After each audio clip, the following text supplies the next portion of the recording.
Well, I think there's a certain stubbornness that comes along with being great. I think people see greatness as kind of an easy road. It's like a one-path thing. You work hard, and then all of a sudden it happens. It don't work like that. You know, there's a lot of darkness that comes from that as well. There's a lot of experiences, personal experiences that you go through that you use as fuel to propel you forward, whereas otherwise it would just be obstacles for others. You might even prevent them from going forward. Whereas for us, those moments, like nothing but fuel to come through. When I showed the Staples Center, it felt like the building felt almost somber. Why is everybody so damn down? Like, this should be a celebration. I just played 20 years, and my goal was to give the city something to remember. Give them something to talk about, something to leave here and be excited about.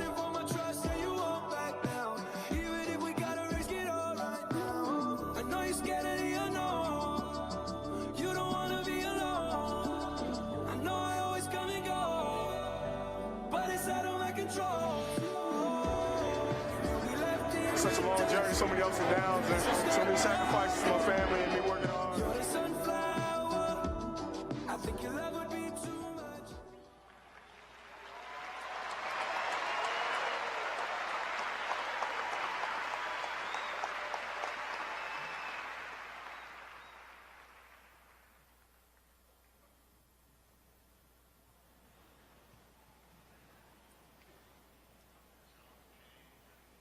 Yes, I'm ready.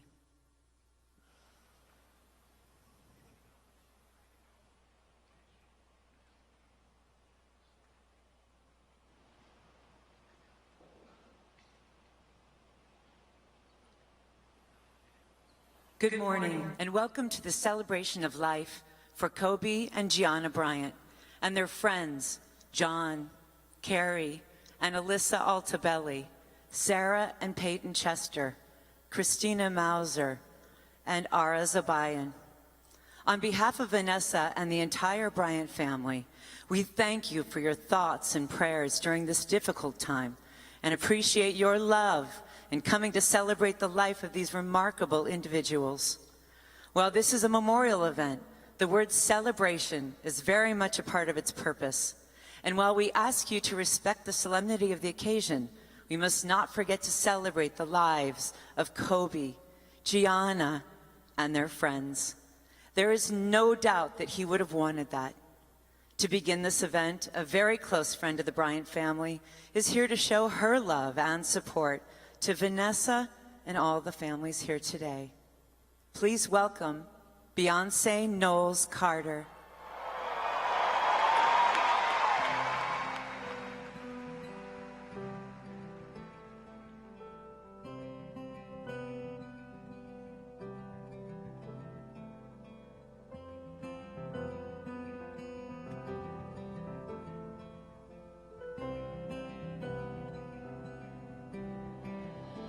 Your love is bright as ever, even in the shadows. Baby, kiss me, for they turn the lights out. I'm here because I love Kobe. And this was one of his favorite songs. So I want to start that over, but I want us to do it all together. And I want you to sing it so loud they hear your love. Are y'all ready? Love you. Your love is bright as ever, even in the shadows. Baby, kiss me before they turn the lights out. Your heart is glowing, and I'm laughing into you. So baby, kiss me before they turn the lights out.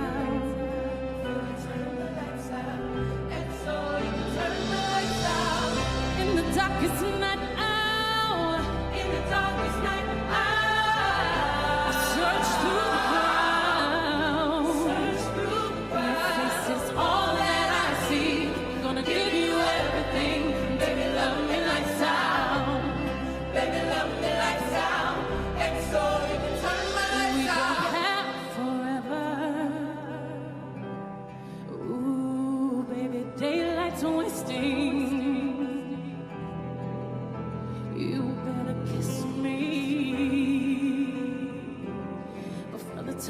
run out.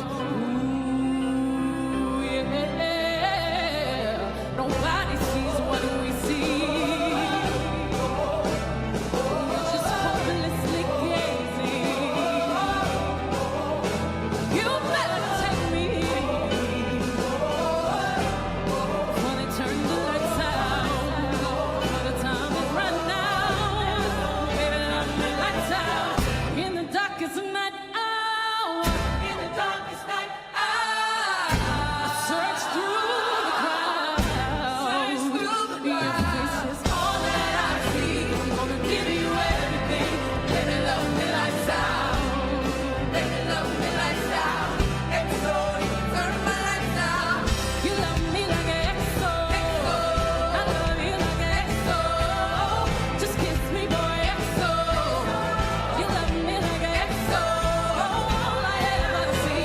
Gonna give you everything. Baby, love me lights out. XO, you turn my lights out.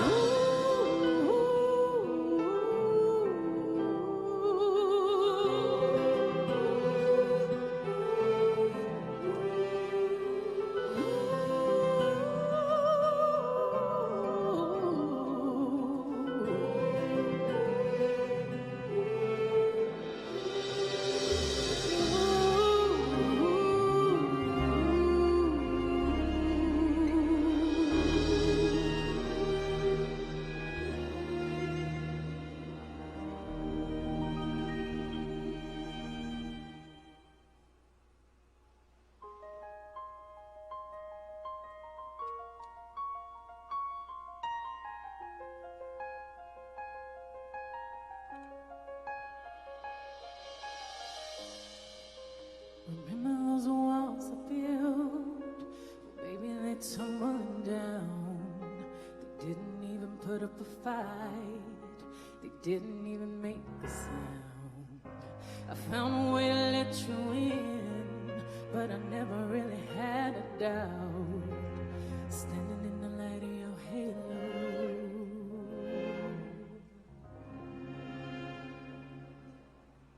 Got my angel now. I've been awakened. Every rule I had you breaking. It's the least I'm never gonna shut you out. 'Cause everywhere we're looking now, I'm surrounded by your embrace. Baby, I can see your halo. Pray it won't fade away. Halo.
Well, he might be only 18 years and 5 months old, but this guy can do everything that the veterans can do and do it better, perhaps. Kobe Bryant.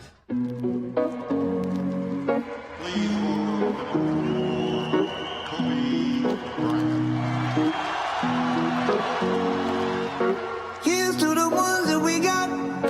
Cheers to the wish you were here, but you're not. Cause the drinks bring back all the memories of everything we've been through. Toast to the ones here today. Toast to the ones that we lost on the way. Cause the drinks bring back all the memories. And the memories bring back your. There's a time that I remember when I did not know no pain. When I believed in forever, and everything would stay the same. Now my heart feel like December when somebody say your name. Cause I can't reach out to call you, but I know I will one day. Hey. Everybody hurts sometimes, everybody hurts someday. Hey, hey. But everything gon' be alright. Gonna raise a glass and say, hey. If you do the work, you work hard enough, dreams come true. Those times when you get up early and you work hard, those times when you stay up late and you work hard, those times when you don't feel like working, you're too tired, you don't want to push yourself, but you do it anyway. That is actually the dream.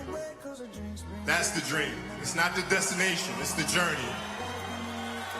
If you guys can understand that, then what you'll see happen is that you won't accomplish your dreams. Your dreams won't come true. Something greater will. Memories bring back your. There's a time that I remember when I never felt so lost, and I felt all of the hatred was too powerful to stop. And my heart feel like an ember, and it's lighting up the dark. I'll carry these torches for you, and you know I'll never drop. Yeah, everybody hurts sometimes, everybody hurts someday. Yeah, yeah. But everything gon' be alright. Gonna raise a glass and say, hey. Here's to the ones that we got. Cheers to the wish you were here, but you're not. Cause the dreams bring back all the memories of everything we've been through. Toast to the ones here today. Toast to the ones that we lost on the way. Cause the dreams bring back all the memories. And the memories bring back your.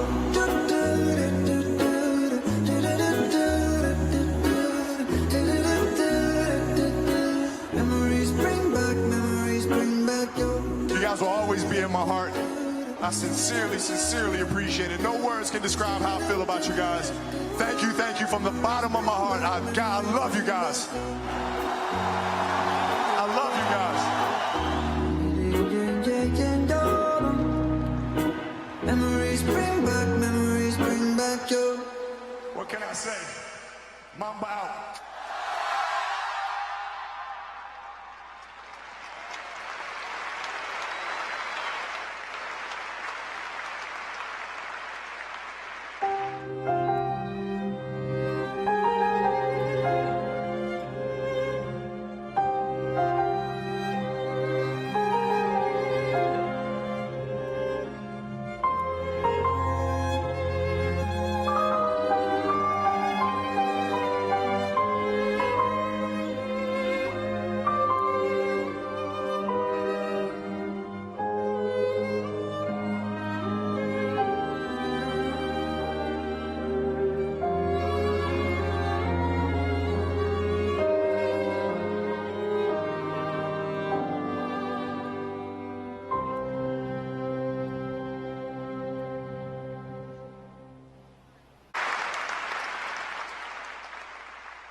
Well, you picked the wrong person to guide you through. I'm going to tell you that right now. I want to thank everyone for being here, and thank you for gathering to celebrate the lives of Alyssa Altobelli, her parents, John and Carrie Altobelli, Peyton Chester, her mother, Sarah Chester, Christina Mauser, Ara Zabayan, Gigi Bryant, and her father, Kobe Bryant. This is a sad day but it is also a celebration of life, of their lives, and of life itself in the building where those of us who are Lakers fans and Kobe fans celebrated so many of the best times of our lives. And I'm honored to have been asked to speak here. The proceeds from the tickets you bought go directly to the Mamba and Mambacita Sports Foundation, which supports youth sports in underserved communities. And I also encourage you to go to mambaon3.org to give to the Mamba on 3 Fund, which was created to honor and provide financial support to the Chester, Altobelli, Zobayan, and Mauser families. I can only imagine how painful this is for them. I don't think any of us could have imagined this. Everywhere you go, you see his face, his number, Gigi's face, Gigi's number. Everywhere, at every intersection, there are hundreds of murals painted by artists who were inspired, not because he's a basketball player, but because Kobe was an artist too. And not just in LA, across the country, in Kobe's hometown, Philadelphia, in Italy, in India, the Philippines, China, New York, Phoenix, Boston, for God's sake. In places where he would be booed on the court, Kobe is missed. Even the great Boston Celtic Bill Russell wore number 24 and the Lakers jersey to yesterday's game.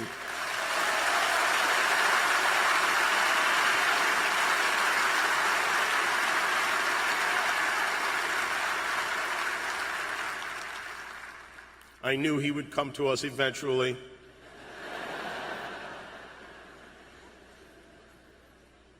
Today we're joined by Kobe's teammates and opponents alike, his friends, his family, and his fans, as we try to make sense of what happened to these 9 beautiful people who were, by all accounts, so full of life, who left behind parents, friends, co-workers, classmates, siblings, and children.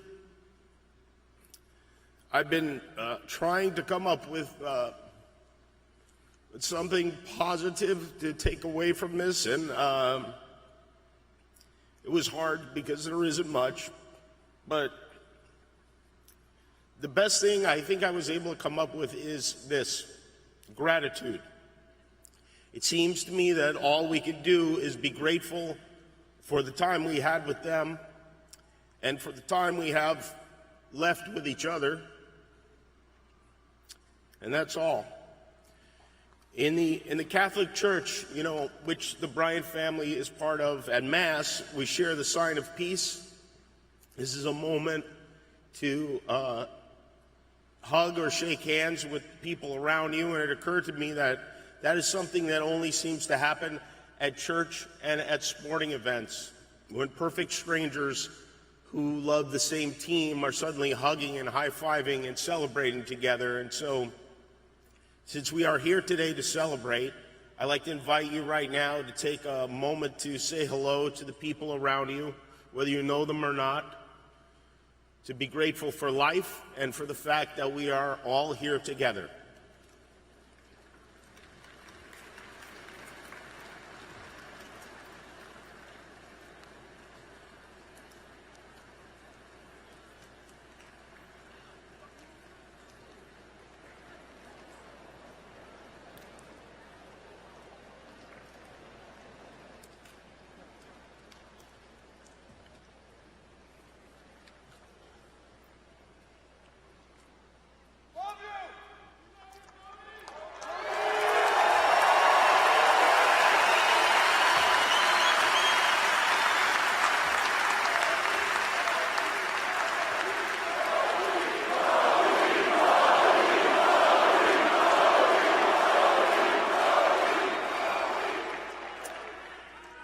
I'd like to introduce the person who invited us all here today on 224 because she knew we needed it.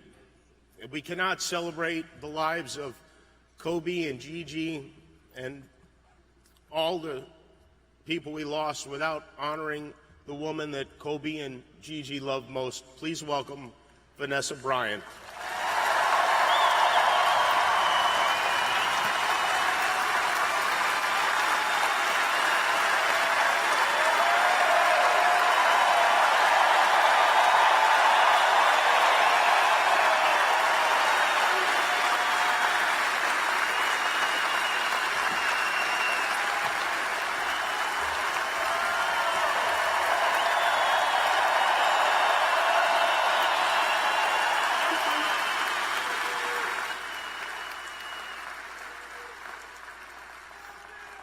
Thank you.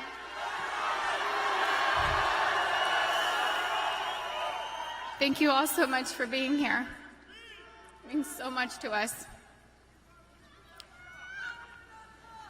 Love you too.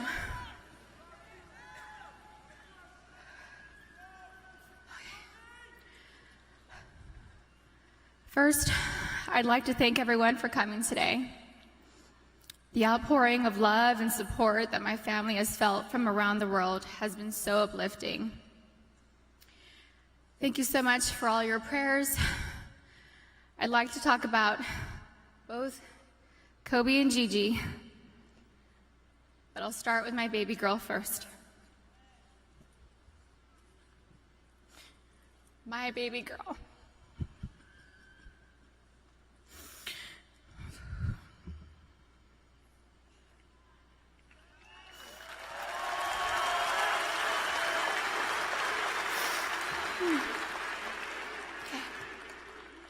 Gianna Bryant is an amazingly sweet and gentle soul.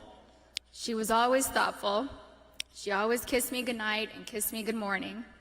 There were a few occasions where I was absolutely tired from being up with Bianca and Capri, and I thought she had left to school without saying goodbye. I'd text and say, "No kiss?"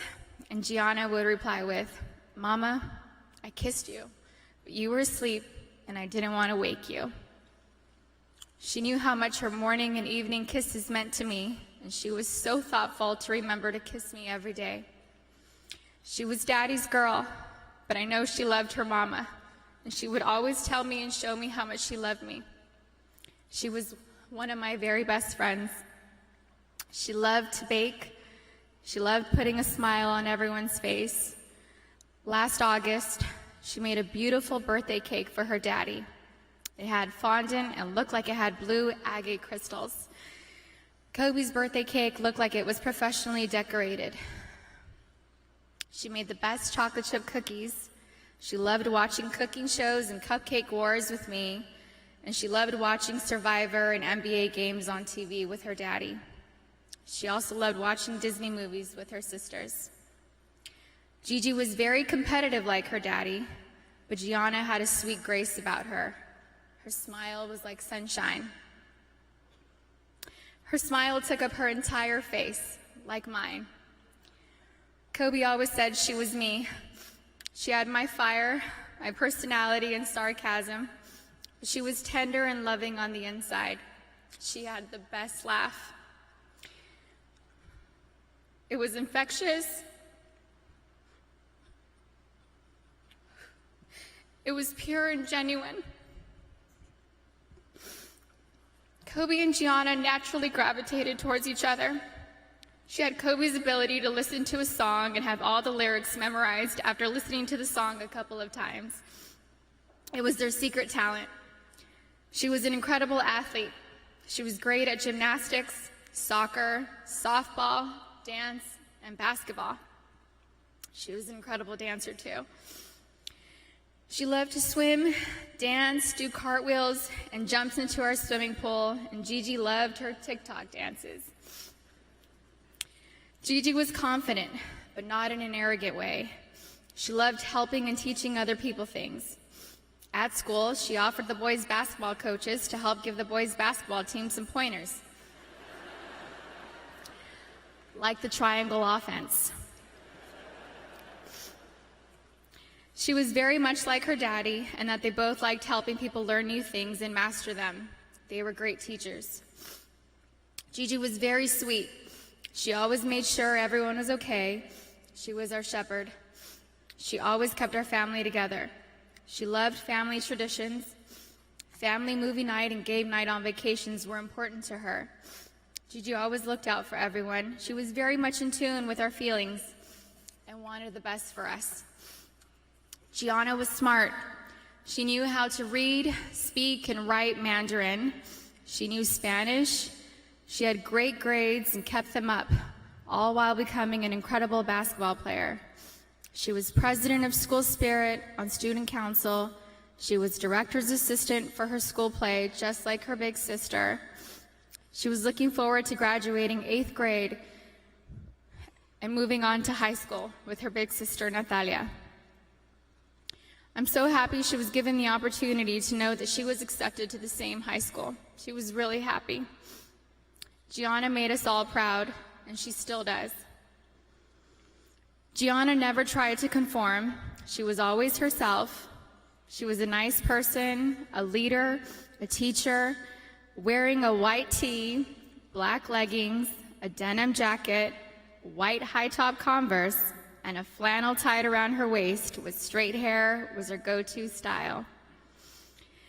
She had so much swag and rhythm ever since she was a baby.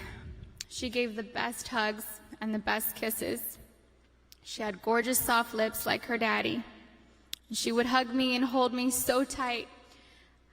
I could feel her love me. I loved the way she looked up at me while hugging me. It was as if she was soaking me all in. We love each other so much. I miss her so much. She was so energetic. I couldn't keep up with her energy. She lapped Natalia and I on a track once. She was about 6 years old. We let her have a head start. She still dusted us. I miss her sweet kisses. I miss her cleverness. I miss her sarcasm, her wit, and that adorable sly-side smile followed with a grin and a burst of laughter. We shared the same cat that ate the canary grin. Gigi was sunshine. She brightened up my day every day.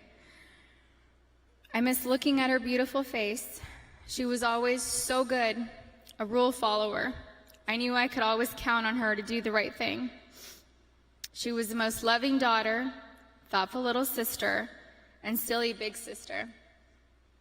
She happily helped carry the little's diaper bag or played with them. She liked helping me with Bianca and Capri. Bianca loved going to the playground, swimming and jumping on the trampoline with Gigi. I used to tell Gigi that I thought Coco considered her favorite sister. Capri would smile from ear to ear when Gigi walked into the room, and Capri reminds me a lot of Gianna. They look alike and just smile with their whole face, pure joy. We will not be able to see Gigi go to high school with Natalia and ask her how her day went. We didn't get the chance to teach her how to drive a car.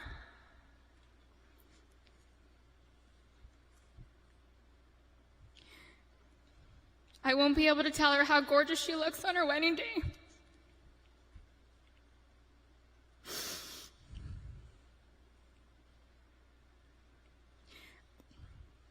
I'll never get to see my baby girl walk down the aisle, have a father-daughter dance with her daddy, dance on the dance floor with me, or have babies of her own. Gianna would have been an amazing mommy. She was very maternal ever since she was really little.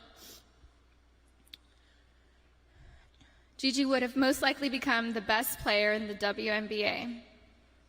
She would have made a huge difference.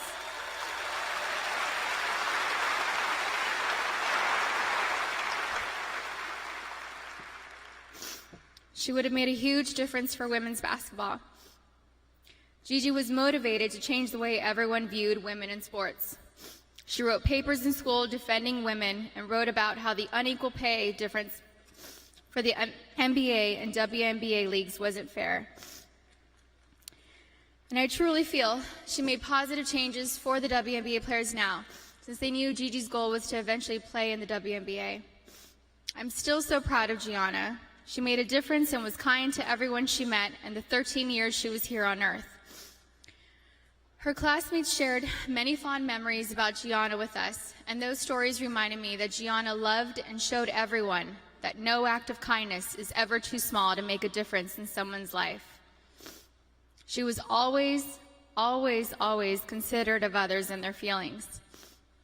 She was a beautiful, kind, happy, silly, thoughtful, and loving daughter and sister.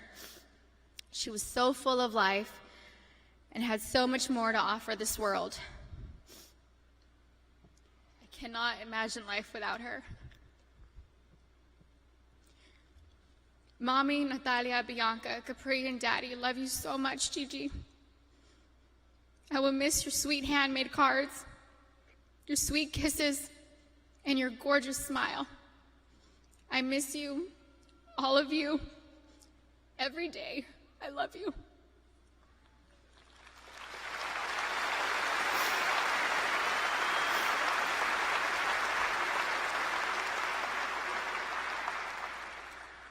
Okay. Now for my soulmate.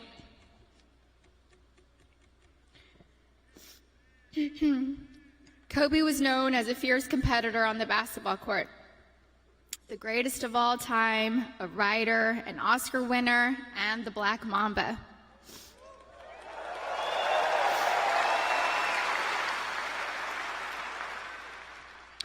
But to me, he was Kobe, my boo-boo, my baby, my papi chulo.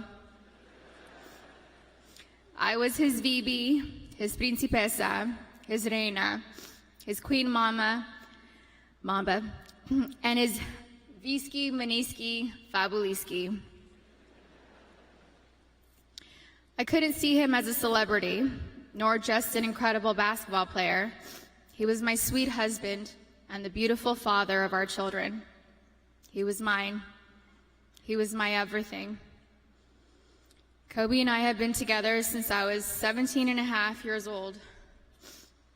I was his first girlfriend, his first love, his wife, his best friend, his confidant, and his protector. He was the most amazing husband. Kobe loved me more than I could ever express or put into words. He was the early bird, and I was the night owl. I was fire, and he was ice, and vice versa at times. We balanced each other out. He would do anything for me. I have no idea how I deserved a man that loved and wanted me more than Kobe. He was charismatic, a gentleman. He was loving, adoring, and romantic. He was truly the romantic one in our relationship and looked forward to Valentine's Day and our anniversaries every year. He planned special anniversary trips and a special traditional gift for every year of our marriage. He even handmade my most treasured gifts. He just thought outside the box and was so thoughtful, even while working hard to be the best athlete. He gifted me the actual notebook and the blue dress Rachel McAdams wore in the Notebook movie. When I asked him why he chose the blue dress, he said it was because it's a scene when Allie comes back to Noah. We had hoped to grow old together like the movie. We really had an amazing love story. We loved each other with our whole beings, two perfectly imperfect people, making a beautiful family and raising our sweet and amazing girls. A couple weeks before they passed, Kobe sent me a sweet text and mentioned how he wanted to spend time together.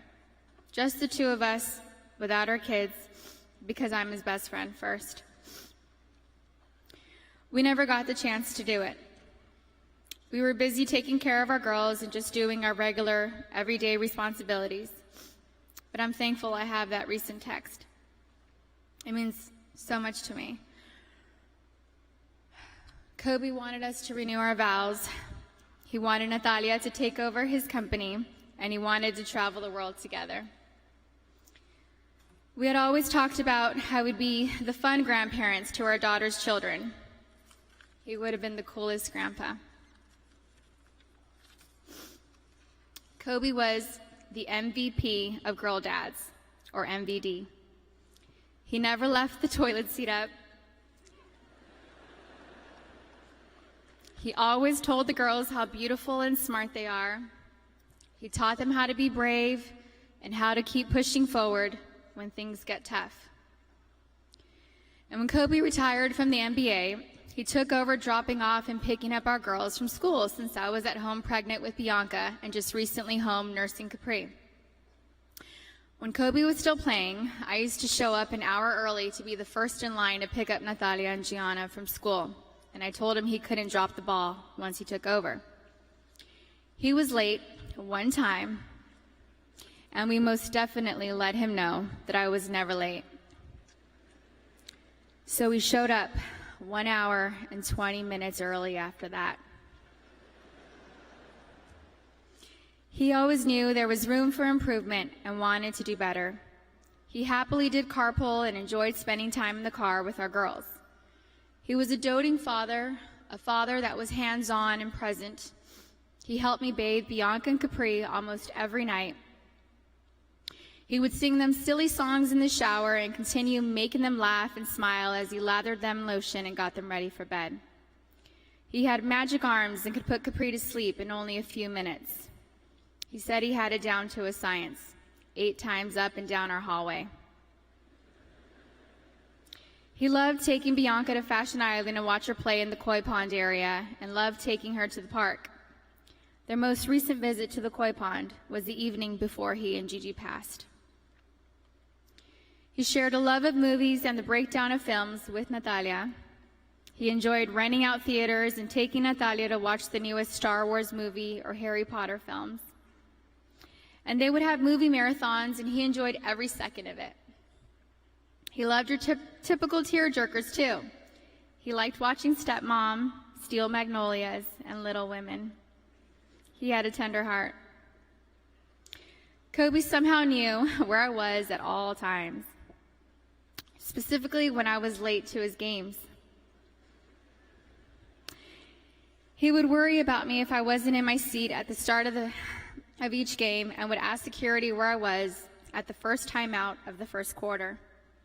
And my smart ass would tell him that he wasn't going to drop 81 points within the first 10 minutes of the game.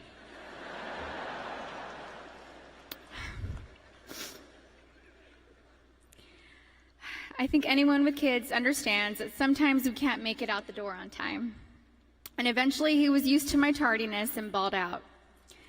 The fact that he could play on an intense professional level and still be concerned by making sure we made it to the game safely was just another example of how family came first to him. He loved being Gianna's basketball coach. He told me he wished he would have convinced Natalia to play basketball so that they could have spent even more time together.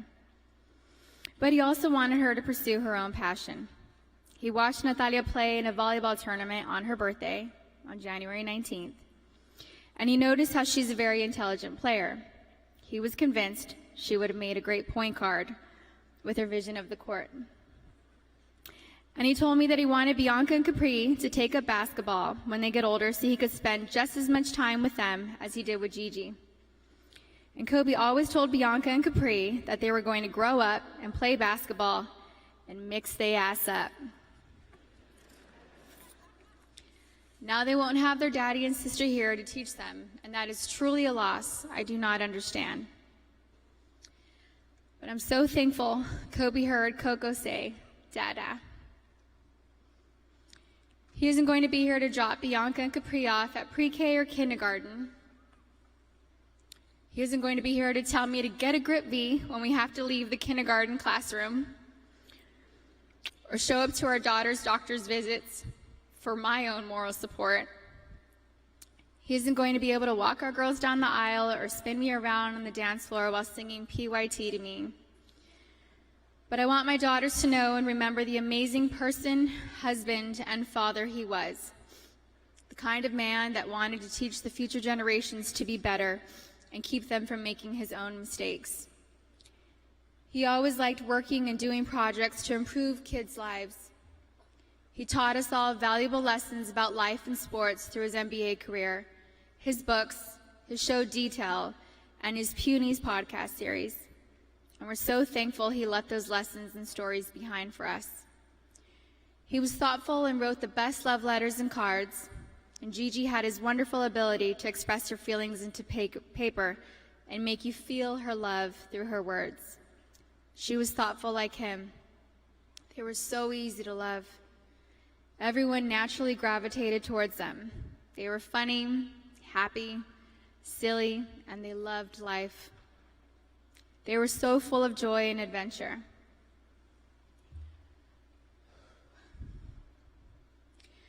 God knew they couldn't be on this earth without each other.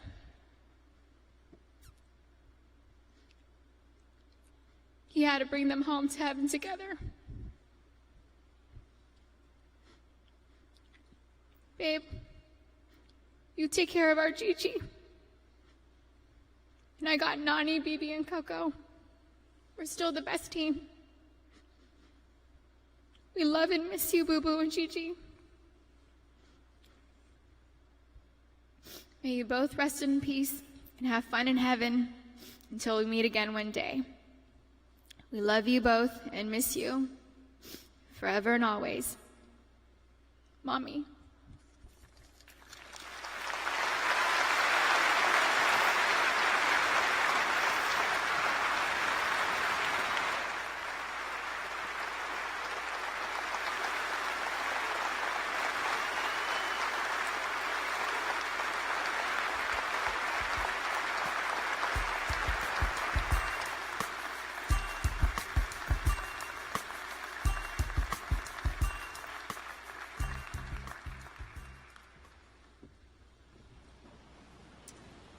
The speaker from whom we are about to hear was very special to the Bryant family. She is their dear friend, who is also a four-time Olympic gold medalist, a three-time WNBA champion, three-time NCAA champion, the WNBA's all-time leading scorer. And if that isn't enough to convince you that she's one of the best of all time, Kobe gave her the greatest honor of all. He nicknamed her after himself.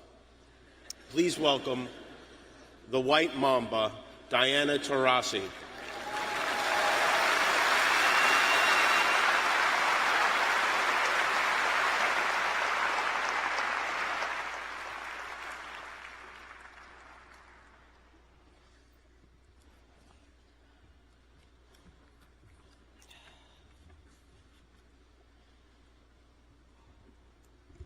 My name is Diana Taurasi.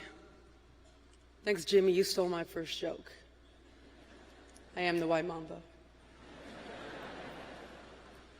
I would first likely to offer my deepest condolences to all the families who lost a loved one. In 1996, I was a lanky, awkward freshman in high school, obsessively shooting night after night in my driveway. On the nights the Lakers played, I wouldn't miss a second of the game. Every time out, every commercial, I run to the front yard to imitate my favorite Laker, Kobe.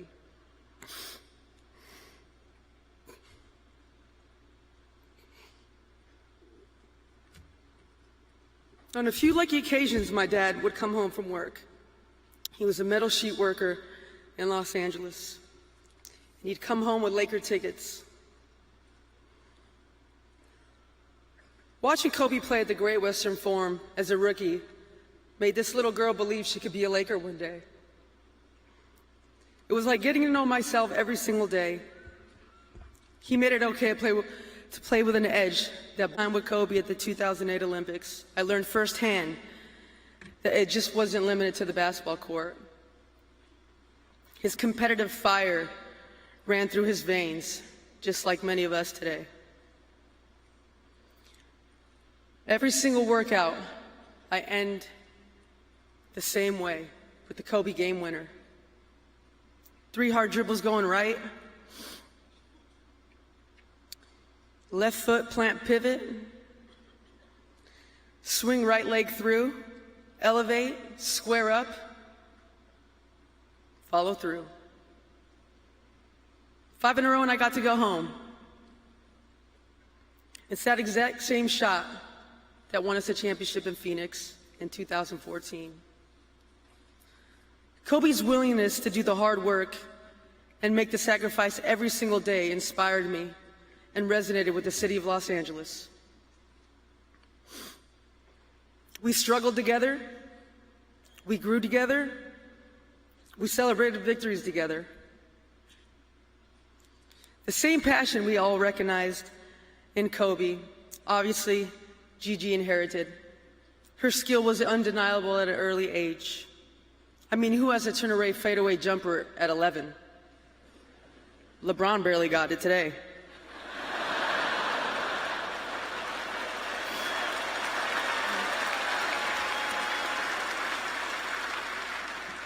But it was her curiosity about the game that was pushing her to pick up the basketball every single day.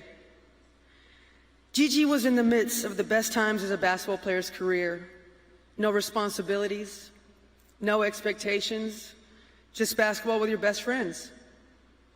Every weekend was a new adventure, an opportunity to learn how to work and grow together as a unit. As a young kid, there's nothing you looked forward to more than long hot summer days in the gym with your homies. The same way Kobe inspired a generation of basketball players, Gigi in turn Kobe's interest in coaching and teaching the game. I'm sure I'm not the only one who received a text from Kobe asking what drills they were doing when they were 13. Gigi in many ways represents the future of women's basketball. A future where a young woman aspires to play in the WNBA, the same way I wanted to be a Laker. Gigi already had goals to play for UConn. That in itself showed her fearless mentality. She represents a time where a young girl doesn't need permission to play. Her skill would command respect. The last time I saw Gigi, the Mamas were in Phoenix for a big AU tournament. Kobe brought them to the locker room to watch practice. I always remember the look on Gigi's face.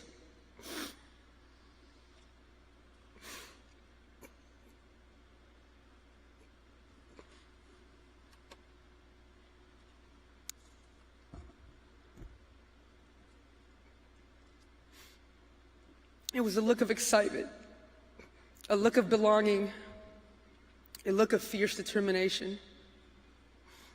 As a daughter, a sister, wife, and mother, we embrace Vanessa, Natalia, Bianca, and Capri. We promise to carry Gigi's legacy. Kobe y Gigi están en el corazón de Los Ángeles, y Los Ángeles nunca mueren. Te queremos mucho.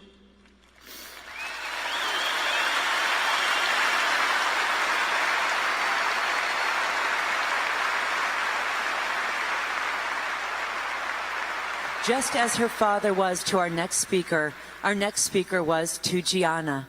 Mentors know no gender or race. They just know they're here to help others. And one of Gianna's most impactful teachers and friends was Sabrina Ionescu.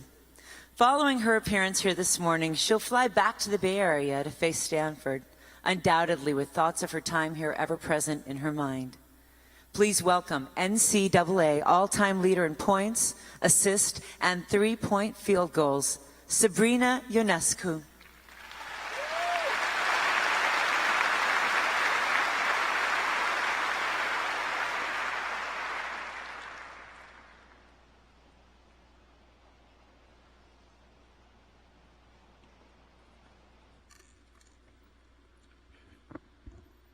Growing up, I only knew one way to play the game of basketball: fierce, with obsessive focus. I was unapologetically competitive. I wanted to be the best. I loved the work, even when it was hard, especially if it was hard. I knew I was different, that my drive was different. I grew up watching Kobe Bryant, game after game, ring after ring, living his greatness without apology. I wanted to be just like him, to love every part of the competition, to be the first to show up and the last to leave, to love the grind, to be your best when you don't feel your best, and make other people around you the best version of themselves, and to wake up and do it again the next day. So that's what I did. Wake up, grind, and get better. Wake up, grind, and get better. A year ago, my team, Oregon, was playing at USC. The morning of the game, our coaches told us that there was a surprise for the day. I was thinking Nike sent us some new shoes or swag or something. The game starts, and shortly after, Kobe walks in with his daughter, Gianna, and two of her teammates. They sat courtside while my jaw sat dropped. They watched the entire game, and that was the first time I met Kobe. Kobe, Gigi, and her teammates came into the locker room after the game.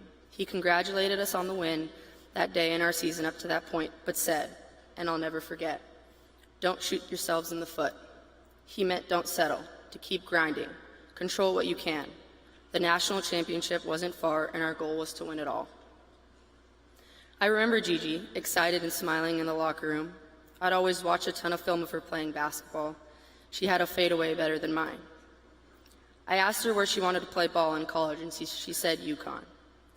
She had the will and determination to be able to play wherever she wanted, and if she wanted to go there, I wanted her there as well.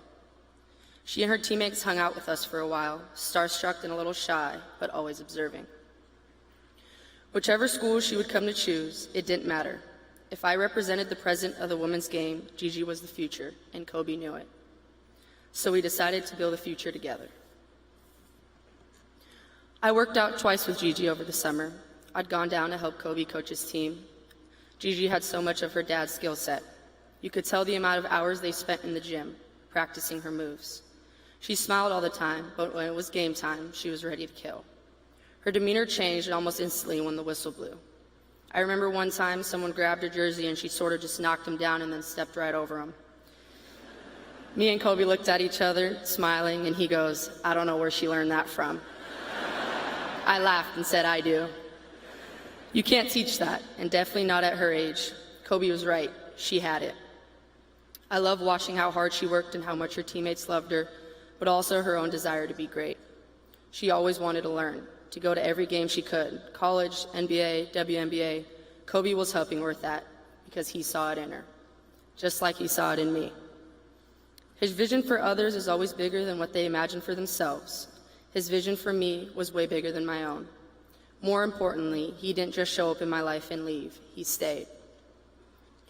We kept in touch, always texting, calls, game visits. I'd drop a triple-double and have a text from him, a double triple-double I see with a flex emoji.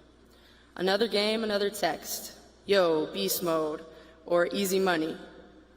I felt some pressure early on in the season, and he wrote to me, "Be you. It's been good enough, and that will continue to be good enough."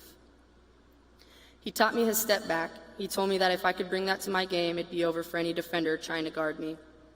He told me how high my arc needed to be on my shot, how to angle my foot, which leg to kick out, how much power to push off. Real sharpness comes without effort, he said.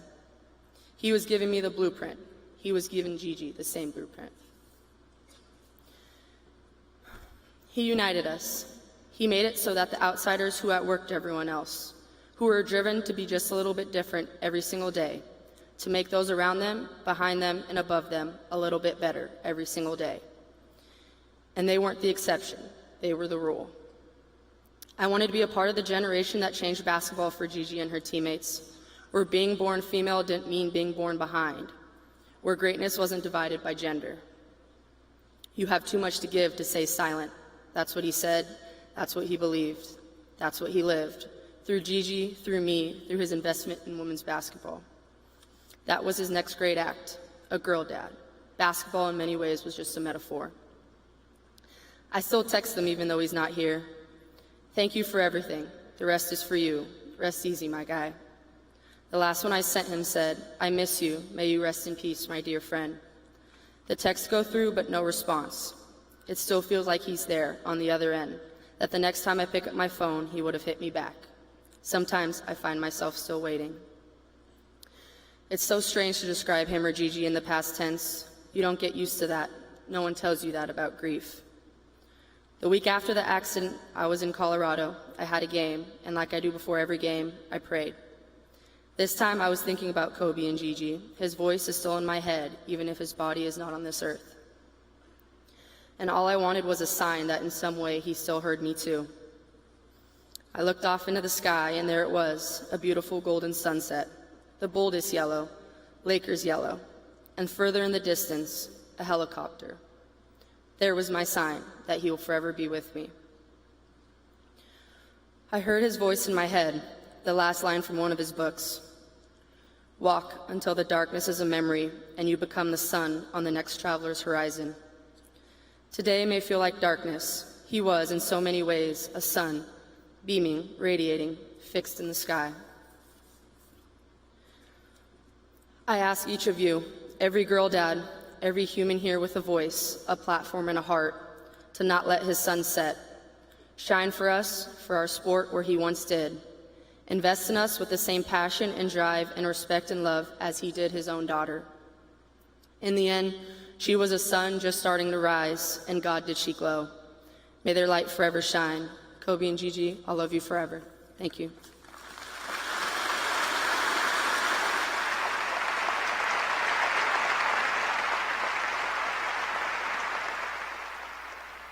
Among the many dreams that the lovely Gianna would have realized in her life was that of playing for one of the greatest women's collegiate basketball teams in history, the Huskies of UConn. One of the highlights of her and her father's lives was a visit they made to the campus in March 2019.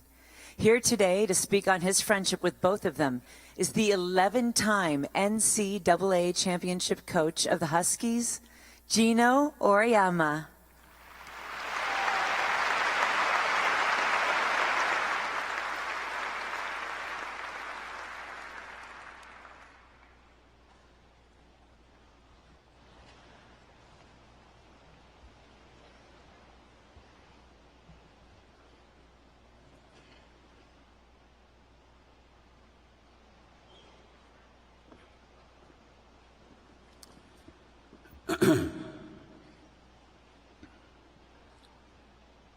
There's some amazing women in this room, aren't there?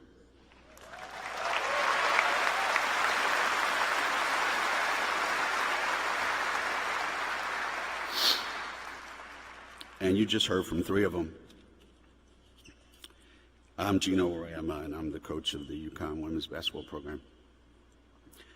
And a lot of people are going to talk about basketball today. And I don't know that that's why I'm here. I'm not here for the basketball part. I tried to write a long, flowing speech about basketball, and I can't do it. There's too many thoughts in my head ever since Vanessa asked me to speak. Too many things that made me realize more that I'm here as a father, not as a basketball coach. And us Italians, as these just showed you, we're very, very emotional people. Right, Mike? He's half Italian.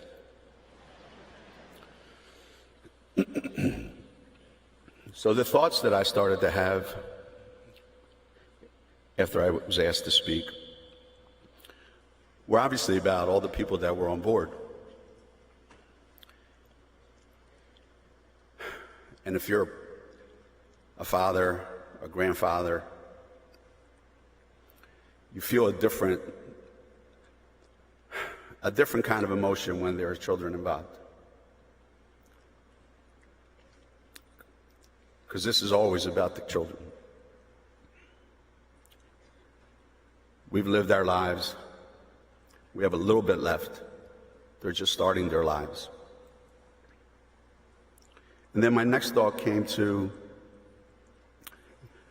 the original team that Kobe was responsible for: Natalia, Bianca, Capri, Vanessa.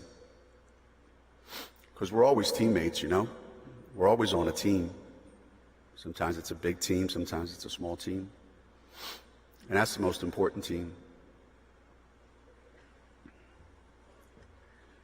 And Kobe and I shared some history. He started in Italy, went to Philadelphia, and then went to the limelight and the lights and glamour of LA. I was born in Philadelphia, went to Philly, and went to the cows up in Stores. That was a joke because there's no lights and there's no glitz and glamour in Stores, Connecticut.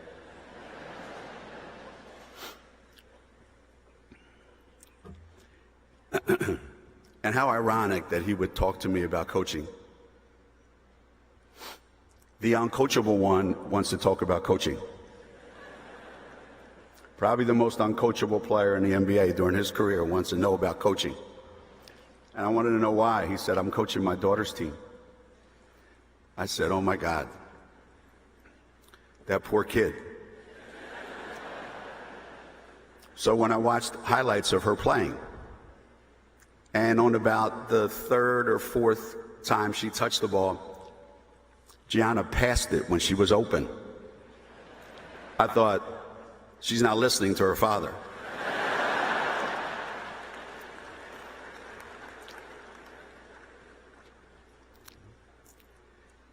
So he would call and say, what kind of defensive drills should I do? We have practice tonight. We're going to work on defense. What do you think is the most important thing in teaching man-to-man? Further proof, he never listened to one word any of his coaches told him. So I tried to explain to him. I said, Kobe, they're 13 years old. I think you ought to just say, hey, you know, see the kid with the ball, try not to let her go by you, and see if you're guarding the other guys, hey, see the kid with the ball over there, don't let her throw the ball to your guy. Keep it kind of simple, you know? He said, no, I want to know, like, what are the rotations when they drive? I said, come on. So these are the conversations that we have both as basketball people and as dads who have ever coached their kids. If you've ever been in that situation, like a lot of people here in this room probably have been. And I remember when Gigi came, as you saw in that video, she came to our the very first game that she came to, and she came into the locker room. And here she is. And the look on her face, the smile, the way her eyes just took everything in, how excited she was to be around, in her mind, royalty. It's ironic. Her father's royalty. And she's excited to be around royalty that looks just like what she wants to be. And the most impressive thing about that point in time was how Kobe stepped as far back as he could. So anyone taking pictures, anyone there would not know that this was Kobe Bryant's daughter. This was her moment. This is her time to shine. This was her time to experience all the things that he's experienced his whole life. He was being dad. He wasn't being Kobe Bryant. And he was allowing Gigi to be Gigi, not Kobe Bryant's daughter. In today's day and age, that's a hell of a thing for parents to be able to do.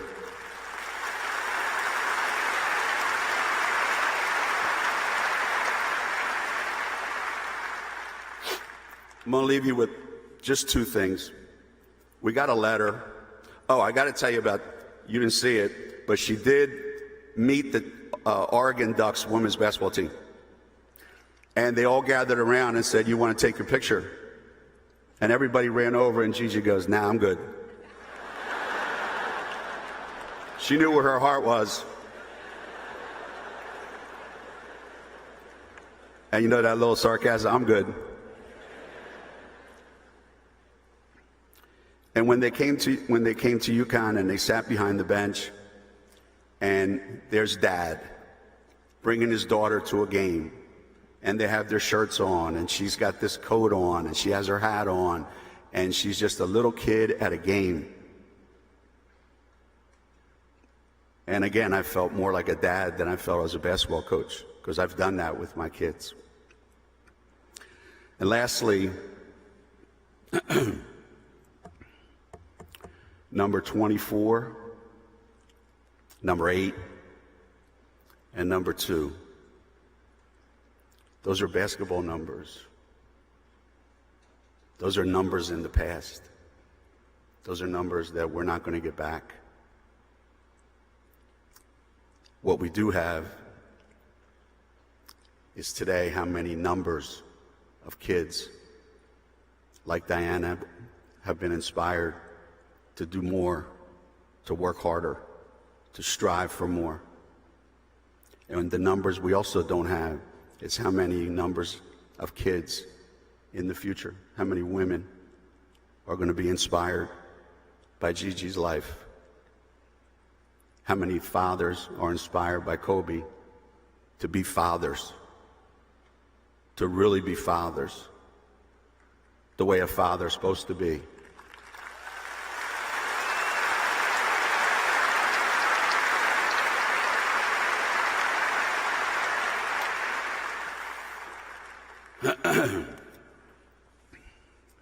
In this room, there is an incredible amount of talent. In this room is maybe the greatest collection of talent that I've ever been around. But in this room, there's a family, and there's still a team back home, and they still have a great coach. And I'm going to be rooting for that team from here on in. Thank you very much.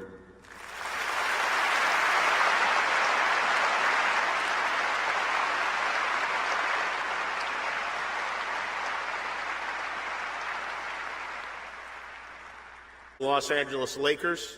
Before that, he was Kobe's agent, and most notably for our purposes today, he is one of Kobe's closest and best friends and godfather to Gigi. Please welcome Rob Pelinka.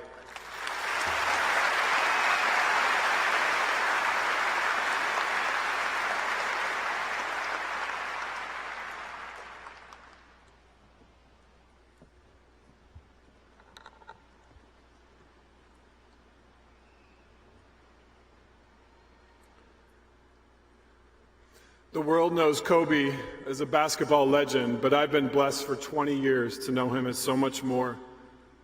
The Kobe I know had three unique sides that I hope to quickly honor today. Kobe the best friend, Kobe the dad, and Kobe the husband. I will start with Kobe the best friend. Do you remember where you were on that foggy, sunless morning of January 26th when the axis of the world seemed to shift forever for all of us? I was in Sunday church with my family. My phone was deep in the pocket of my jeans when I felt the familiar text buzz. For a second, I ignored the notification because I was in church. But for some reason, with this text, I felt a sudden urge to check my phone. I slipped it out of my jeans and discovered the text was from Kobe. There was nothing uncharacteristic or unfamiliar about this. For the last 2 decades, Kobe and I talked or texted every single day, because that's what best friends do. In that moment, my instincts were to put the phone down and get back to the preacher's sermon, but a gentle, otherworldly nudge compelled me to open the text, so I did. I quickly saw that Kobe was asking me if I happened to know a certain baseball agent based in Southern California. Since Kobe's question didn't have any urgency to it, I decided I'd wait until after church to respond. But then again, there was a gentle nudge. I grabbed my phone and texted Kobe back that I had seen the baseball agent at a Lakers game just the other night and was happy to help him with whatever he wanted. It was now just past 9:30. Kobe texted back explaining his desire to help a friend of his secure a baseball agency internship for one of his young daughters. Kobe vouched for the girl's character, intellect, and work ethic. He clearly wanted to champion a bright future for her. I texted Kobe right back and said I would put a plan in motion to help him get that done. A handful of minutes later, Kobe and Gianna and 7 other beautiful souls ascended into heaven. Kobe had been texting me from the helicopter. The girl in that text chain that he was wanting to help so badly was Lexi Altobelli, the surviving daughter of Coach John Altobelli, who was also on the helicopters. Kobe's last human act was heroic. He wanted to use his platform to bless and shape a young girl's future. Hasn't Kobe done that for all of us? Kobe was literally the best friend anyone could ask for. He always championed and passionately celebrated the accomplishments of others and downplayed his own.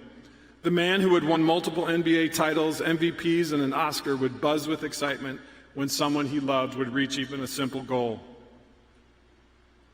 With any achievement, Kobe was always the first to call. This was one of his greatest gifts as a friend and something I will forever miss. There's one story that shows this beautiful side to Kobe. As Vanessa shared, in the years following his retirement, Kobe was often one of the first carpools to pick up his daughters from school. With Kobe in pole position, my kids who attended the same school also got to see him often. Every time they would see him, he would greet them with an enthusiasm if they had just won Student of the Year.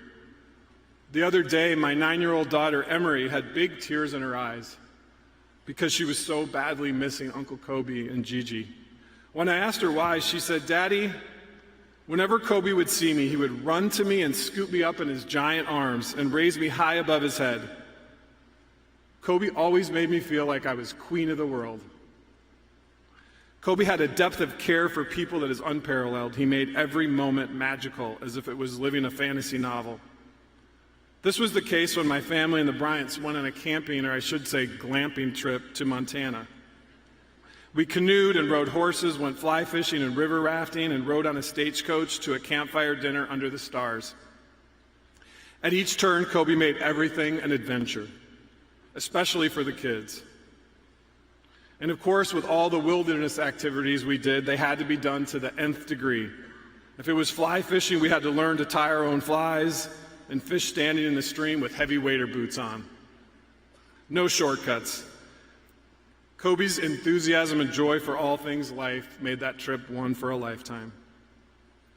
Another remarkable friendship quality of Kobe's is that he mastered the art of making the things his friends loved things that he loved. When I got the Lakers GM job, Kobe would often say that my life and his life had flip-flopped. Instead of him, I was now the one with the regimented Lakers schedule of practices, games, and road trips. I was now the one daily commuting up the 405 from the OC to LA. On the flip side, Kobe was home chilling in Newport Beach, doing all his Kobe Inc. work from his favorite spot in the world. Having lived the demands of the NBA for 20 years, Kobe understood the toll it would take on my family time. So he and Vanessa would regularly check in with my wife and kids to make sure everything was good, and even celebrate holidays like Halloween with them. That's what friends do. Kobe lived to make other people's lives better, all the way up until his final text. The day after Kobe was gone, I was at home and feeling totally lost. I couldn't imagine life without the strength and guidance of my best friend.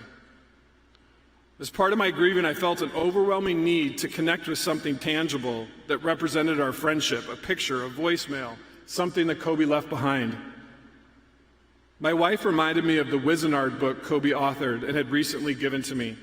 I went upstairs and found the book in my library and opened it, and on the inside cover, he had penned with his own pen these words: "To RP, my brother, may you always remember to enjoy the road, especially when it's a hard one. Love, Kobe."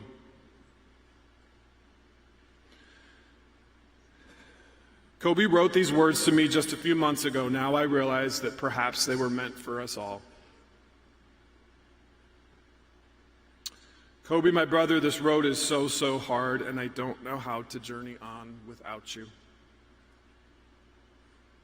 But I know you want us to keep going, and our memories with you will give us strength to somehow move forward. And as you wrote, even in the valley of unimaginable loss, we will somehow find a way to have joy. On to Kobe's next side, Kobe the dad. When Kobe retired from playing basketball, people would often ask me how I thought he would fuel his competitive drive. The answers came in a couple surprising ways. The first was in a new sport, tennis. Right after Kobe stopped playing for the Lakers, we took up playing tennis at a local private club in Newport Beach. We began having epic one-on-one battles. I picked the game up faster than him, so early on he would often fall behind. And that did not sit well with Kobe at all. So what does the Black Mamba do? The next few times I arrived at the club, there he was waiting for me, already with a full sweat. As his tennis skills exploded, I learned that he had secretly reached out to the club's pro for private lessons and didn't share any of it with me. Typical Mamba mentality. We loved our matches and stories and memories we would share on those beautiful California days. It was during one of those tennis conversations that the other newfound competitive love of his became so clear: coaching Gianna's youth basketball team. Kobe talked constantly about his dream to create the best youth girls basketball team on the planet, and he did. It started with his individual work with Gigi and quickly spread to all the girls on Team Mamba. Long practices every night, precision in everything, the individual drills, the set plays, the triangle cuts, the defensive schemes. It was all Kobe's masterpiece. I will never forget when Kobe challenged my 12-year-old son's all-star team to a game against his Mamba team. Yes, girls versus boys. Kobe hosted the game at a local high school gym with refs, timekeepers, and all. He coached from the bench but rarely said anything. Instead, the Mambas were so well prepared they functioned like a Swiss watch. Everything seemed scripted and versed. Our boys got smashed. Kobe and Gigi took it all in stride. That's what the Mambas do. Kobe's love for coaching grew and grew and grew. I remember when Kobe turned 40, to celebrate, our families flew to Cabo to spend a long weekend at one of the most beautiful ocean estates in the world. What was the one thing Kobe wanted to do in this heavenly setting? Watch Team Mamba game film with Gigi and me, of course, breaking down every play. Kobe's love and passion for this team was the perfect representation of how deeply he loved his daughters. At the center of all this was his precious Gigi, whom my wife and I are blessed to be the godparents of. From the moment Kristen and I dressed Gigi in her pure white lace baptismal dress as an infant, she kicked and wiggled her way into our world like only a Taurus can. Gigi was an incredible combination of strength, courage, grace, and dignity with a witty sense of humor that was simply captivating. She smiled with her glittering eyes and was literally everything in the world that is good. In our home, Gianna and her sister Natalia have become the gold standard for character and kindness. Gigi was love and grace, and like her dad, her life was about blessing others. Simply put, Gigi was Kobe's pride and joy on the basketball court, and you could see it with every move she made. If basketball was the love Kobe shared with Gigi, with Nani, Kobe shared a love for storytelling. The two of them seemed to live out scenes of the most beautiful movie ever made. Kobe and Nani had a common language built upon joy and inspiration. They could remember and recite movie lines and sing Disney songs, always filling a room with smiles and laughter. Kobe and Nani created their own soundtrack for life, it seemed. And in it, you could often find them dancing their days away together. Around young children, Kobe was like Santa Claus dressed in everyday clothes.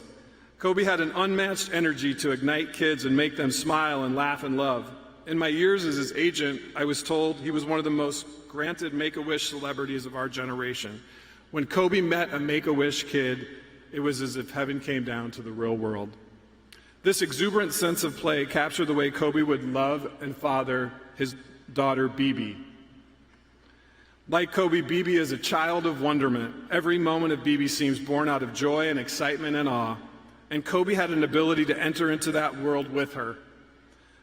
Kobe also had an energy level that would match Bibi's. When the two of them would play, I imagined a world coming alive where toy animals would dance, teacups would sing, and rainbows would shine. I had never seen anything like the two of them playing together. If you think Kobe's hands were good with the basketball, you should see how his hands were with his daughter, Coco. He literally had the golden touch. Watching him cuddle and put Coco to sleep and caress her made you realize just how tender Kobe was. He is literally the baby whisperer, and in his arms is where you would find Coco, always content with peace. Kobe would never miss a detail of his daughter's lives. When he traveled with me for work, he would spend hours on the phone, connecting and listening to the stories of their days. He just loved his girls, and there was nothing in the world that meant more to him. I remember being in the tunnel with Kobe, right over there. The last time he would wear his purple and gold. Kobe fist bumped each of his daughters before he ran out the tunnel, and in Mamba speak said something like, Here's what you do when the world tells you you can't do it anymore. Kobe's 60 points and win that night is only outshined by his love for his family as the world's greatest girl dad. Kobe's final side, the husband. When God made Kobe, the next great act of his was to fashion Vanessa. I know this because they are matched perfectly together, and I've had a front row seat to being witness to their love for 20 years. I remember all the way back to their wedding day in 2001. In typical Kobe fashion, he wanted to master every detail of that day to reflect his love for Vanessa. One of the things he was most excited about was carrying Vanessa in his arms over the threshold of their home as a husband and wife for the first time. Vanessa brought out Kobe's romantic side like nobody else in the world could. He loved to celebrate holidays with her, her birthday, anniversary, and especially Valentine's Day. Often he would call me to brainstorm his incredible ideas for special gifts and romantic occasions with her. He even loved to write poems and letters to her and make them into beautiful keepsake books. Simply put, Kobe's love for Vanessa was the energy for his life. One particular story captures the depth of Kobe's love for Vanessa. There was a stretch of days when work travel was causing Kobe to be away from Vanessa for longer than he wanted. He called me to explain how hard this stretch was for him. One night on the phone, Kobe noticed there was a grand piano in the hotel suite he was staying in. He said it sat by a tall window under the moonlit sky. During one of our calls, he shared an idea with me. He said he hadn't been sleeping much at night because he was missing V and the girls so much. While he was away, he wanted to live in his love for Vanessa, so at night, under the moonlit sky, he vowed to teach himself, by ear, to play the first movement of Beethoven's Moonlit Sonata. When he told me this, I thought, there's no way. I knew he wasn't a trained musician, and that was a really difficult piece of music to play. But Kobe's passion and love for Vanessa, combined with the patience and focus that only the Black Mamba has, made this seemingly impossible goal a reality. That next morning, Kobe called and played me the first few measures. The next morning, more. By the end of the week, he had the entire piece mastered, and he played it for me over the phone without a mistake. In my heart, I knew that moment was one of Kobe's grandest feats for his deepest love. Kobe had mastered one of the greatest piano movements ever written as a symbol of one of the most beautiful loves the world has ever seen. To close, I will say this. Just as the sun lights the moon to guide us through the night, Kobe and Gigi will continue to shine light in all of us. But unlike the sun, Kobe and Gigi's fuel will never, ever burn out because their light is eternal. Yes, the axis of our world shifted that frightful morning a few weeks back, but with Kobe and Gigi's moonlight, we will never have to live in the darkness of night again.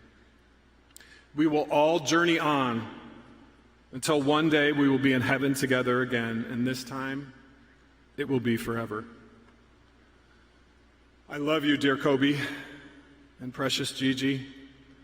We love you, Vanessa, Nani, BB, Coco, and we are here for you with great care until the end of our days.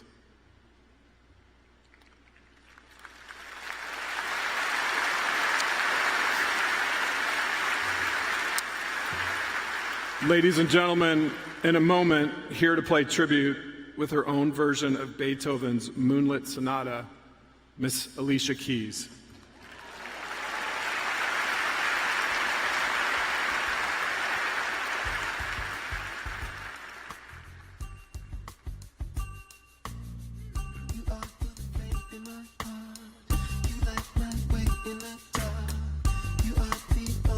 Star. You pick me up from above. Your unconditional love takes me to paradise. I belong to you, and you belong to me too. You make my life complete. You make me feel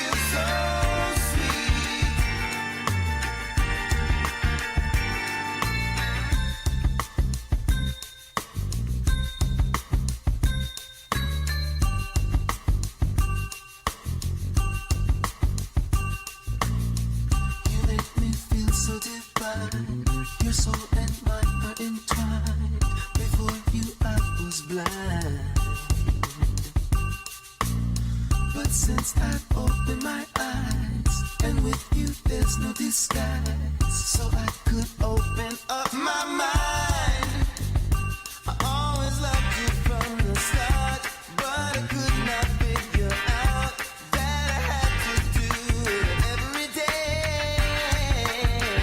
So I put away the fight. Now I'm gonna live my life, giving you the most in every way. Oh, I belong to you, and you belong to me too. It was Grammy Sunday when we all learned about the tragic loss of Kobe, Gianna, and their group. Here at Staples, we were all preparing for the Grammy Awards, and so was our host, Alicia Keys. As the sad news settled in, it became clear that as the world began to mourn them, here at the house that Kobe built, we had to do more than that.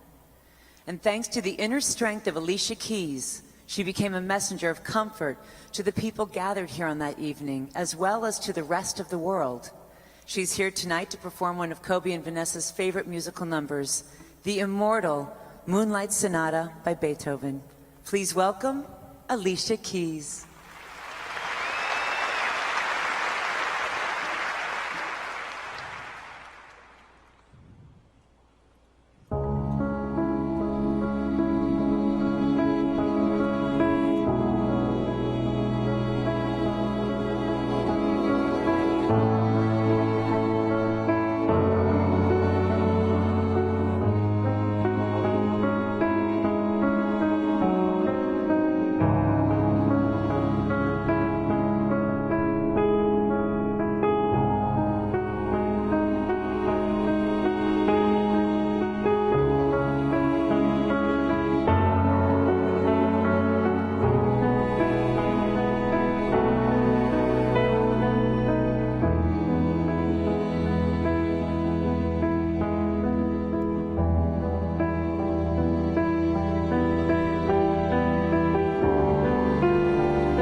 be that kid from Philly. Tanti amici lo conoscevano, ci hanno giocato, poi lui si sentiva molto di Reggio. From Lower Merion High School in Pennsylvania. But this kid right here, mark my words, is going to be unbelievable. 4 o'clock in the morning, 5 o'clock in the morning, taking 500 shots. How good is this kid? Back-to-back titles for the Los Angeles Lakers, a three-peat and a sweep.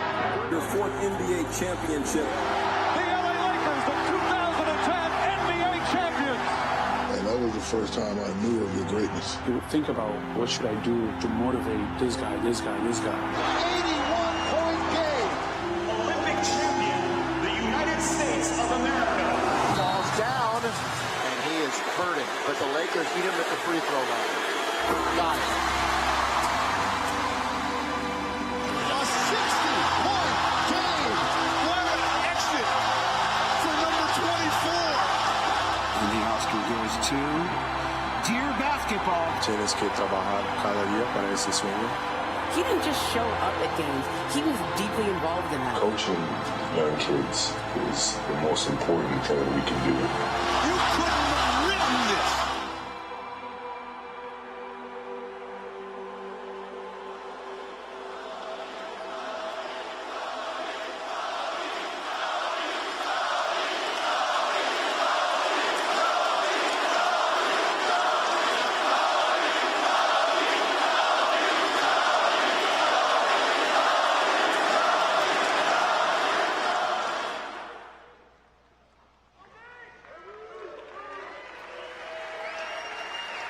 Kobe right now is looking down from heaven and going, I am determined to learn to play Moonlight Sonata better than Alicia Keys. Poor Chick Hearn is sitting there listening to it all. In 1996, our next speaker faced an 18-year-old Kobe Bryant on the court for the first time. Midway through the game, while playing, Kobe asked him for tips on his jump shot. Kobe scored 33 points that game against his boyhood idol. Michael scored 36 and won the game too. Please welcome Michael Jordan.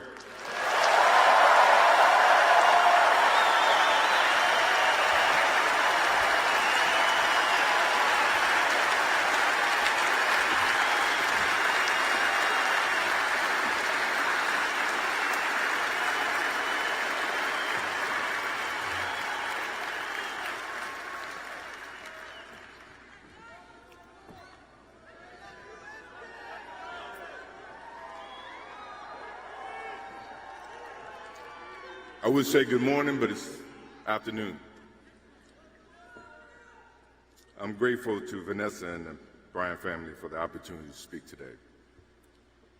I'm grateful to be here to honor Gigi and celebrate the gift that Kobe gave us all. What he accomplished as a basketball player, as a businessman, and a storyteller, and as a father. In the game of basketball, in life, as a parent, Kobe left nothing in the tank. He left it all on the floor.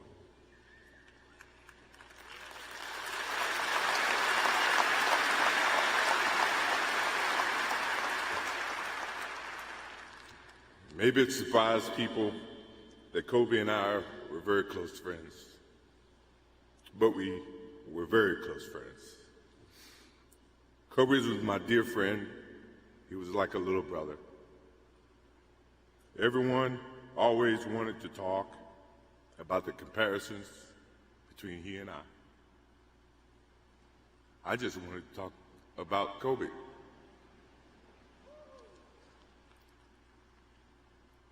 You know, all of us have brothers and sisters, little brothers, little sisters who, for whatever reason, always tend to get in your stuff, your closet, your shoes, everything. It was a nuisance. if I can say that word. But that nuisance turned into love over a period of time, just because the admiration that they had for you as big brothers or big sisters. The questions, the wanting to know every little detail about life that they were about to embark on. He used to call me, text me, 11:30, 2:30, 3 o'clock in the morning, talking about post-up moves, footwork, and sometimes the triangle. At first, it was an aggravation.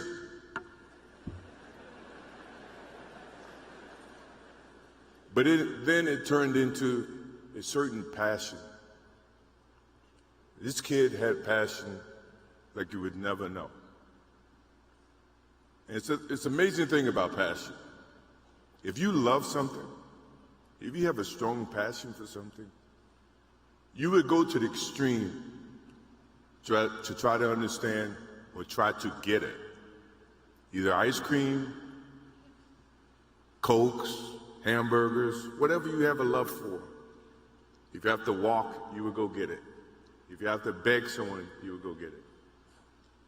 What Kobe Bryant was to me was the inspiration that someone truly cared about the way I played the game or the way that he wanted to play the game.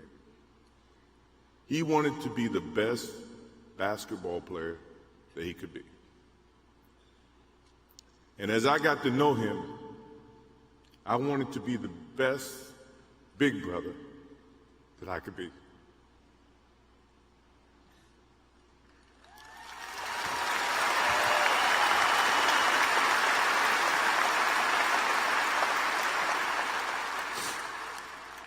To do that, you had to put up with the aggravation, the late night calls, or the dumb questions. I took great pride as I got to know Kobe Bryant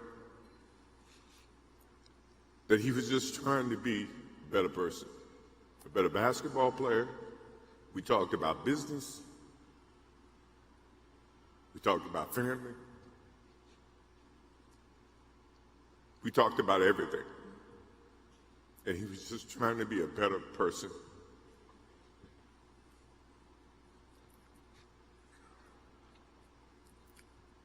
Now he's got me. I'll have to look at another crime meme for the next.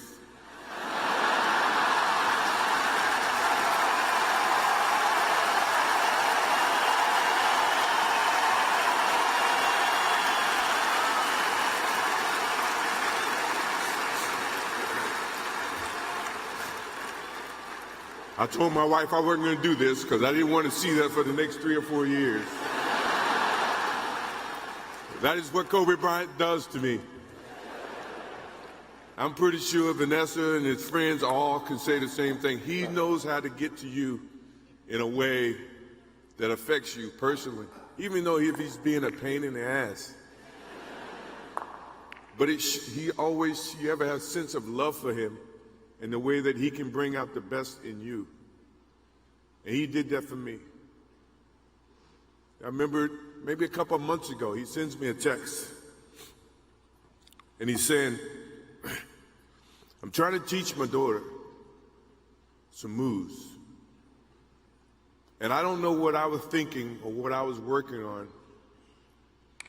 But what were you thinking about when you were as you were growing up, trying to work on your moves? I said, what age? He says, 12. I said, at 12, I was trying to play baseball. He sends me a text back saying, laughing my ass off. And this was at 2 o'clock in the morning. But the thing about him was we could talk about anything that related to basketball, but we can talk about anything that related to life. And we, as we grow up in life, rarely have friends that we can have conversations and have conversations like that. I went and saw Phil Jackson in 1999 or maybe 2000. I don't know when Phil was here in LA. And I walk in and Kobe's sitting there. And the first thing, I'm in a suit. First thing Kobe said, "Did you bring your shoes?"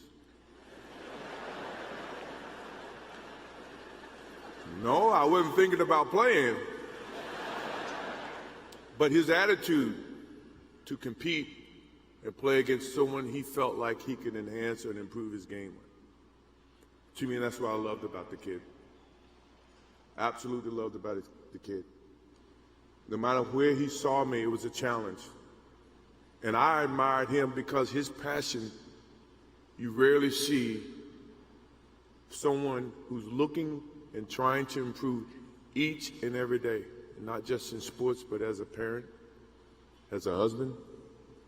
I am inspired by what he's done and what he shared with Vanessa and what he's shared with his kids. I have a daughter who's 30 who just became a grandparent. And I have 2 twins. I have twins at 6.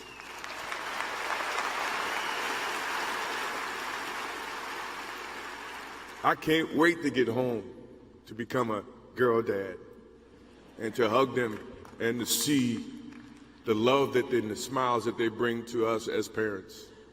He taught me that just by looking at this tonight, looking at how he responded and reacted with the people that he actually loved.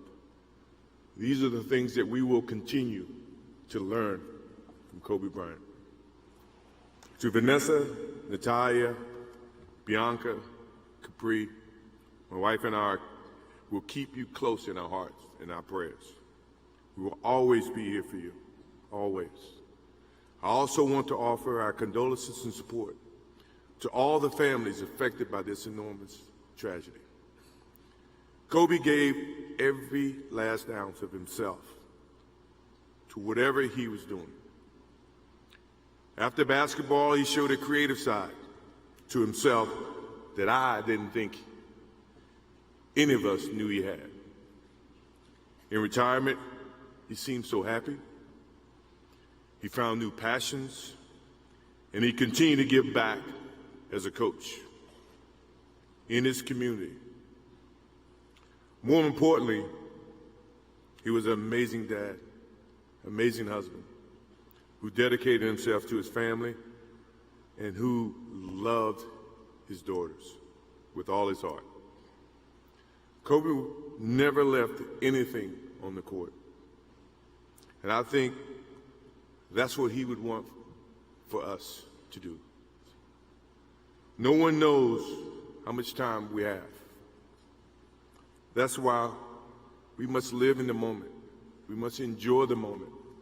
We must reach and see and spend as much time as we can with our families and friends and the people that we absolutely love. To live in the moment means to enjoy each and every one that we come in contact with.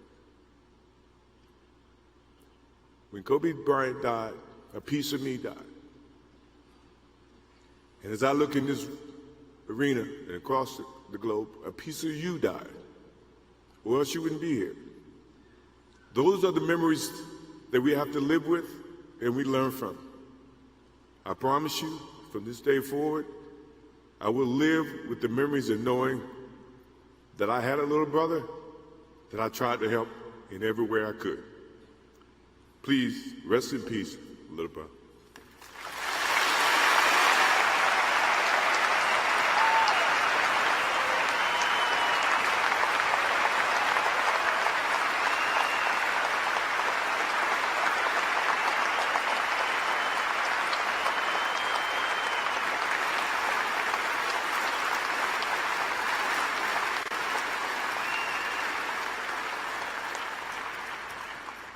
There have been many great duos in the history of the NBA, but none better or more fun to follow than Kobe and Shaq row together with their teammates for the city of Los Angeles. And their names will be linked for all time. Please welcome Shaquille O'Neal.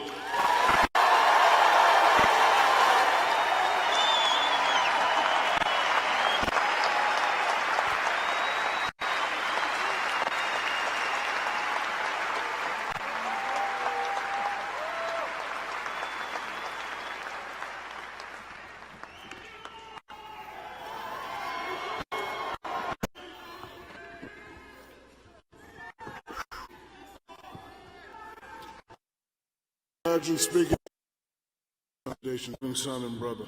Kobe was a loyal friend and a true Renaissance man. As many of you know, Kobe and I had a very complex relationship throughout the years. But not unlike another leadership duo, John Lennon and Paul McCartney, whose creative rivalry led to some of the... I'm proud that no other team has accomplished what the three-peat Lakers have done since Shaq and the Kobe Lakers did it.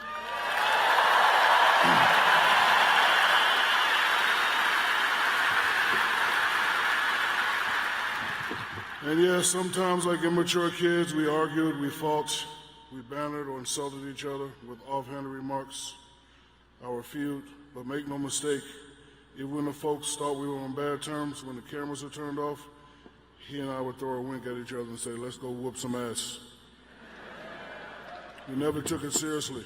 In truth, Kobe and I always maintained a deep respect and a love for one another. The day Kobe gained my respect was the guys were complaining. I said, Shaq, Kobe's not passing the ball. I said, I'll talk to him. I said, Kobe, there's no I in team. And Kobe said, I know, but there's an in me in that motherfucker.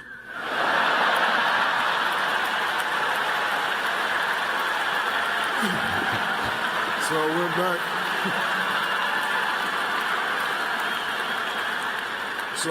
And told Rick and Big Shot Bob, I said, just get the rebound. He's not passing. Mamba, you were taken away from us way too soon. Your next chapter of life was just beginning, but now it's time for us to continue your legacy. You said yourself that everything negative, pressure, challenges, is all an opportunity for me to rise. So we now take that sage advice to now rise from anguish and begin with the healing. Just know that we got your back, little brother. I'll look after things down here. I'll be sure to teach Natalia, Bianca, and Baby Capri all your moves, and I promise I will not teach them my free throw techniques. But for now, I take comfort in the fact as we speak, Kobe and Gigi are holding hands, walking to the nearest basketball court. Kobe will show her some new Mamba moves today, and Gigi soon masters them. Kobe, your heavens MVP. I love you, my man, till we meet again. Rest in peace, Kobe.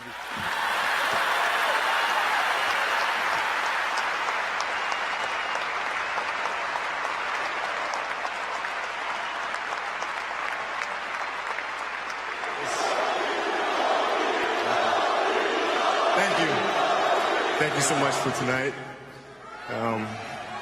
But you know, it's not about my jersey. I couldn't be here today. They inspired me to play the game at a high level, and it's also about the next generation, embodying the spirit that exists in those jerseys up there, and carrying this organization forward so that the next 20 years are better than the past 20 years. And that's what it's about.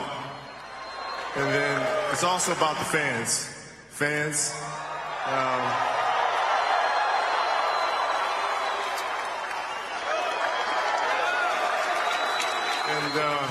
It's about family.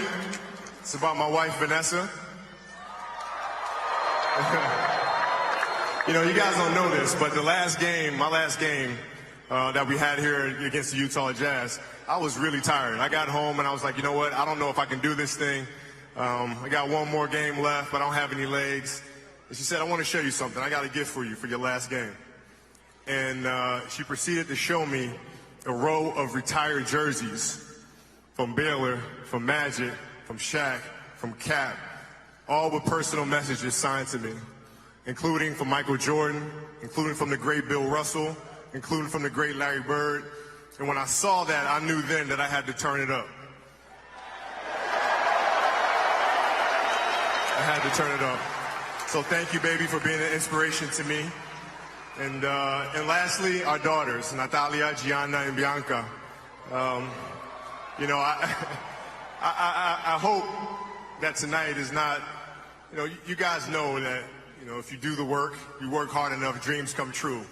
Thank you guys so much. I love you. And, Mamba out.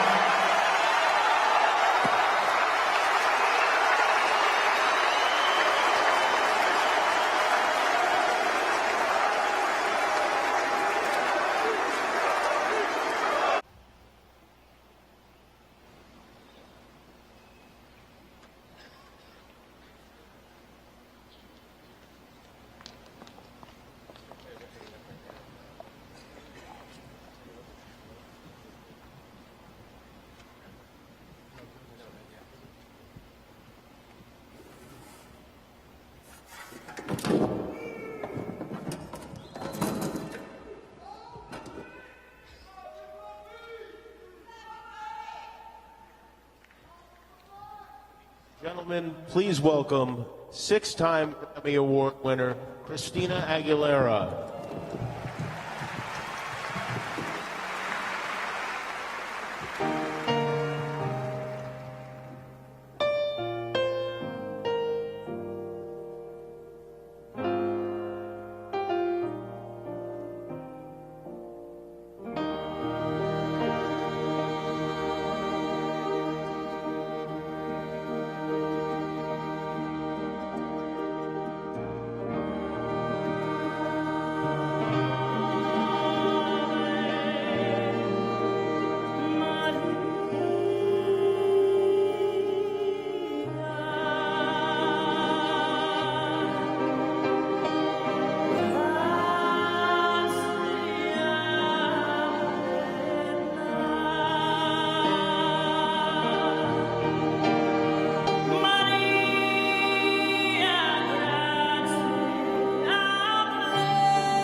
Aguilera.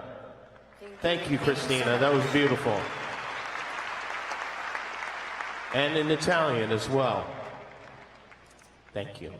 Thank you so much. Thank you. Kobe, as you know, had big plans after basketball. He had many interests. One of them was film. One of them was the Mamba and Mambacita Foundation. He published books, but he wanted to make movies. He made a movie, and of course, because he is Kobe Bryant, the first movie he made won an Oscar.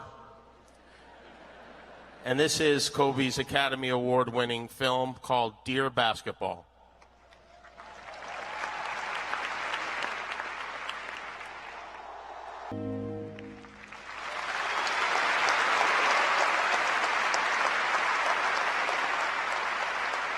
Well, there you have it. Thank you, Vanessa. We love you. We love you.